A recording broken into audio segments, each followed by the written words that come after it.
One of the moments in the episode that did crack me up was Natalie asking, "What is juggling?" Like, what? Natalie doesn't know what juggling is? I've always suspected Natalie was slow, but now I know for sure.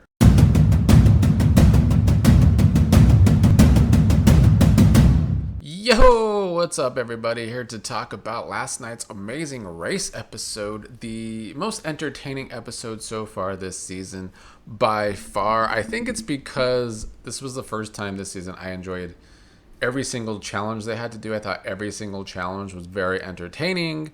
Plus, the race got pretty mixed up for the most part. Although one of the mixings, not for the best of reasons, which we will get to where Jag and Jas are concerned.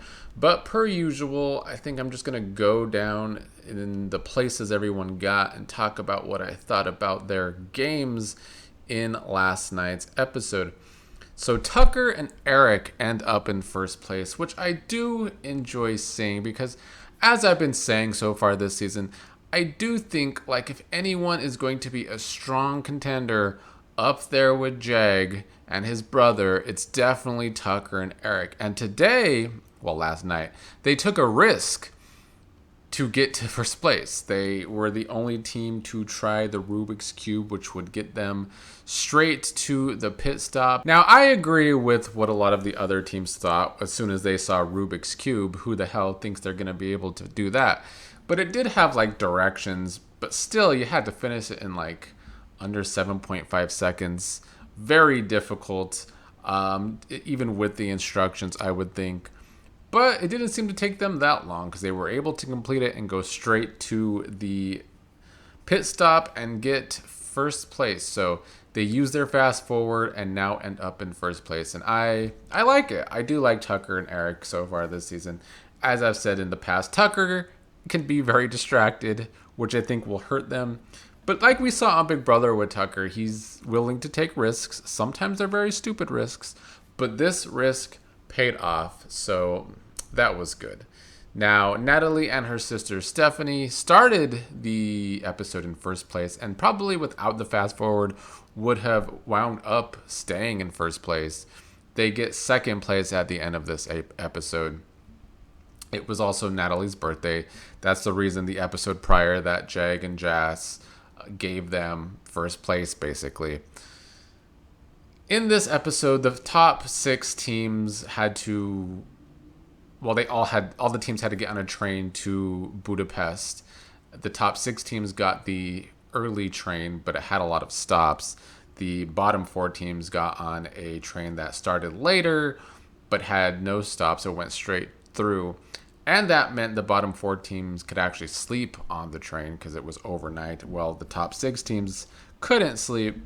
So I do wonder if the lack of sleep affected some of those teams that started in the first train, because some of those teams did end up lower than they started. But Natalie and Stephanie were not one of those.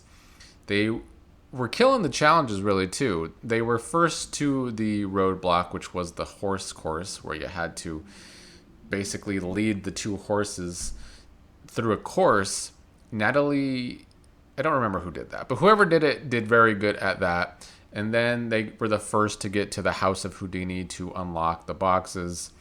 One of the moments in the episode that did crack me up was Natalie asking, "What is juggling?" Like, what? Natalie doesn't know what juggling is? I've always suspected Natalie was slow, but now I know for sure. So they chose to dance instead, which most of the teams did. Natalie has danced in the past, so she was the one trying to balance the glass on her head. She was worried that Stephanie couldn't get the choreography down. But Stephanie did get it down, and Natalie was the first one to struggle by keeping the glass on her head. But in the end, they finished that pretty quickly too, quick enough to get them to second place. So I do also think Natalie and her sister are becoming a strong contender this season as a team. In third place, it's my girls, Izzy and Paige. Another very entertaining episode for this couple. I will never not say that Izzy is such a great find. I would go so far as to say that over the past 5, 6, 7 seasons, take my girl Ashley, who just won Big Brother 27. If you take her out of it, Izzy is like the best casting of the past 5, 6 seasons. Whoever found Izzy did a great job because Izzy was meant for TV. She's just naturally funny, not trying to be funny. She's just a character. A character makes for good TV. So I also like that they are becoming more and more competitive with Jag and Jas. Now that might not pay off for them because it seems like Jag and Jas want to give them a possible U-turn at some point if they can, because they're thinking that Izzy and Paige might do that to them. So Jag felt brushed off by them during the train, at some point after the train, I think. Or it was before the train when Izzy and Paige were trying to decide which train they wanted to take. Joseph and Izzy were having a good conversation, but when Jag and Jas came along, they felt brushed off. And we do know that Izzy feels like Jag shouldn't have won his Big Brother season, which he shouldn't have, and feels like she got him out of that game, but a twist stopped it from happening, so she wants to beat him here. And I support her feeling this way. Then we had the horse challenge where Izzy was just so excited to be able to ride horses again or be with horses again because she used to ride them when she was young. At one point, Paige called Izzy the horse whisperer, but that was not the case. Izzy was running things down on the course. But they did get through that. And then they chose the dance. And then Izzy and Paige did the dance on the first attempt. So they were very good in this episode, and I loved to see them thrive in this episode. It was well deserved, and I like seeing Izzy and Paige go from like 6th place all the way to 3rd in this episode. In 4th place, coming all up from the bottom, kind of like they said they would, was Kyland and Taylor. They were another team like Joseph that got lost trying to find the horse course. That seemed to set them back, although probably not as much as Joseph and his brother were set back from that. But then Kylan did good during the horse course, and it was funny because we'll get to Joseph and his brother, but during the horse course, Joseph was struggling with the horses. He was being a little too meek with the horses, and they were just not doing what he needed them to do. Sometimes not even moving because Joseph is a little too probably soft. But as soon as Taylor arrived, his ex, Joseph finished that course as soon as Taylor arrived. And then Kylan, I feel like, thought that he couldn't let Joseph show him up. So Kylan finished the horses pretty quickly. Kylan and Taylor arrived last, I believe, at the horse course and left 6th place at that point. And then they were one of the only 2 teams to choose juggling along with Joseph and his brother. But unlike Joseph and his brother, Kylan and Taylor have rhythm and were able to really kill the juggling. They had to be in a tandem and juggle 5 plates or something at once. And I thought they caught on to that really quickly. So props to Kylan and Taylor. I've done some crapping on Taylor so far this season because I just did not agree with her giving Jag, of all people, the fast pass in the first episode. And then they've been lagging way behind the whole time. But this was a good episode for them. And so I'm going to give them some props. They went up from almost last place to 4th place in this episode. Now, Jag and Jas, that have been our front runners so far, took a hit in this episode. They were hoping to still work with their alliance like they did in the past episode, the Trainwreck Alliance, Natalie and Stephanie, and Joseph and his brother, Adam. I keep calling him Joseph's brother, but his name is Adam. But that couldn't happen here. So one of the first challenges where they had to find the king in the bath thing, and they were first to arrive there, first to find their king.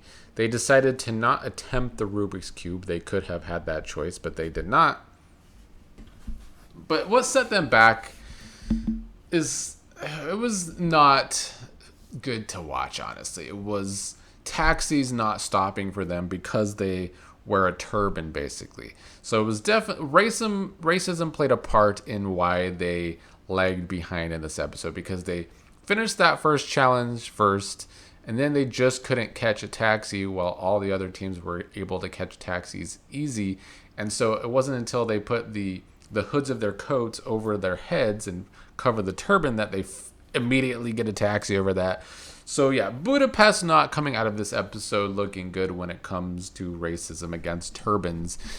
So as much as I am glad that Jag and Jas are lagging behind for once, only because it was 3 episodes in a row of them just killing it, and I already just don't like Jag because his win in Big Brother was just one of the worst. He's the worst winner in Big Brother history. He just is, because of the way he was voted out unanimously. It is what it is. But watching him and his brother lag behind in this episode because of this reason was not great. So not a great reason as to why they're no longer in first place or close to first place. The taxi problem was so bad to them that they started taking buses instead of taxis to get around the city. And I think that is another reason they lagged behind. But they end up in 5th place, kind of the middle of the pack now. And I have no doubt that they'll be able to at least get close to the top 2 again. Because when it comes to like a speed race on foot, a foot race, it's hard for any other team to beat them. Anytime the teams are on foot and anyone's next to Jag and Jas, the only team that comes close to them is Tucker and his brother, which is why I've been saying that Tucker and his brother are like one of the only teams that could really hang with Jag and Jas when it comes to an actual foot race. And Jag and Jas are way better at directions than almost any other team too. So in 6th place was Hannah and Simone. Simone was struggling during the horse challenge, which really put them behind. They arrived pretty quickly there, but they were like the second to last team to finish that. Luckily for them, when they saw that dancing was a part of the last challenge, they're both dancers and have danced professionally, so they were able to kill that on their first try, which helped them out immensely and got them to 6th place, because it was looking kind of bleak for them there for a second. 7th place, Joseph and Adam. They've had a lot of trouble when it comes to directions and just finding things. They got lost just looking for the first roadblock in this episode. They felt like people kept sending them in the wrong directions. But I think, as we're seeing every episode now, Joseph and Adam get lost. And so that cannot bode well for them winning this game, I don't think. Like I said earlier, it was funny, though, that Joseph was not able to complete the horse course until Taylor arrived. And then they got bodied by Taylor and Kylan when it came to actually juggling. Joseph and Adam just did not have rhythm. And it probably didn't bode well for them during the... if they would have chose the dancing instead. But they did complete the juggling eventually, even though it seemed like it took many attempts. And they did make it to 7th place. So... still in it, still hanging in it. Rubina and Christine got 8th place. I like that they were the first to choose the later plane because they're older and they wanted to get some sleep and choose the train that got some sleep. They're the other team that struggled on the horses. That's what put them behind the most, I think. But they end up in 8th place, which is not quite last going into the next one. Chelsea and Jack get 9th place. Chelsea and Jack continue to have the least edit this entire season so far, which can't bode well for them winning, in my opinion. I do think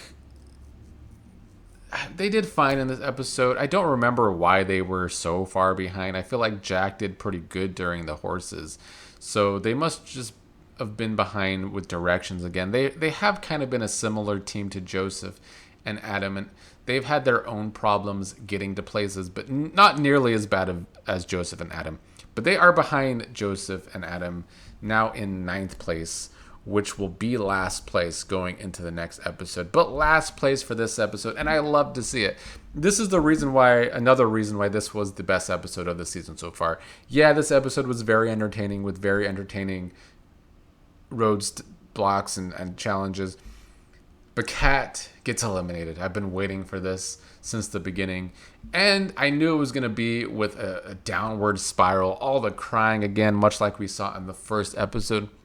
Kat is not a competitor. And I cannot imagine dating Kat. Alex has to have a lot of patience to deal with Kat's victim complex that she has. Just crying when anything goes wrong has to be a tiring relationship to be in. Kat was acting like a child when they started getting behind, and her acting like a child with all the crying is what psyched her out in the first place. So, yeah, Kat just could not hang when she saw that they were with all the other teams trying to learn the dance. She crumbled under the pressure, and I'm just glad they were eliminated. They had a shot, or at least the show made it seem with the edit, that they still had a shot to beat Chelsea and Jack there, but glad that they didn't. I was worried because Chelsea and Jack did not have much of an edit in this episode, and that's what happened last week with Turner and Megan, that they were barely seen in the episode, and then they were eliminated from the episode. So I thought Chelsea and Jack were getting the same edit. That was not the case, though, and I am glad to see Kat go. So really enjoyed this episode. If we get more episodes like this, I'll be happy the rest of the season. Like I said, though, don't love the reason why Jag and Jas are behind, though, but it does make for a more interesting race going forward, that they're not dominating every single episode. But I hope that doesn't happen to them again with taxis. Hopefully we don't have other rounds with taxis if these European taxi drivers are just not going to stop for them because they have a turban on.